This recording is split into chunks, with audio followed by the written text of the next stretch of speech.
ప్రజలు, ప్రజాస్వామ్యము, భారత రాజ్యాంగం, డాక్టర్ బాబాసాహెబ్ గారు అందించిన చట్టసభలే మనకు దేవాలయాలు.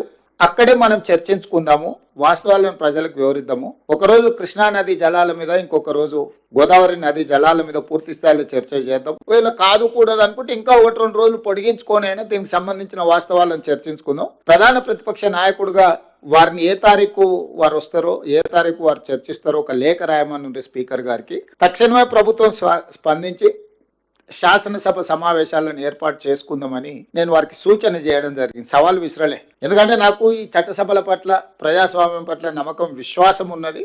అందుకే వీధుల్లో కాకుండా, క్లబ్బుల్లో కాకుండా, పబ్బుల్లో కాకుండా, ప్రజల ముందు చులకన కాకుండా చట్టసభలలో మనం చర్చ చేసుకుందాము. రండి, మీ అనుభవంతోని మీ చేసిన ప్రయత్నాలన్నీ వివరించండి. భవిష్యత్ ప్రణాళికలను కూడా మనము చర్చించుకుందాము. మీ అనుభవంతో ఏమైనా సూచన చేస్తే మా ప్రభుత్వం తీసుకోవడానికి సిద్ధంగా ఉందని నేను వారికి సూచన చేయడం జరిగింది. ఇక సడన్ గా ఆయన బయలుదేరిండు. ఆయన ఏం మాట్లాడుతున్నాడో నేను చెప్పే కంటే మీ అందరు కూడా చూస్తున్నారు. నేను పేరు ప్రస్తావిస్తే నా స్థాయి తగ్గుతుంది కాబట్టి పేరు ప్రస్తావించడానికి కూడా నేను ఇష్టపడడం లేదు. ఎందుకంటే బాధ్యత వచ్చిన తర్వాత బాధ్యతాయుతంగా వ్యవహరించాలని చెప్పి ఈరోజు నేను భావిస్తున్నాను.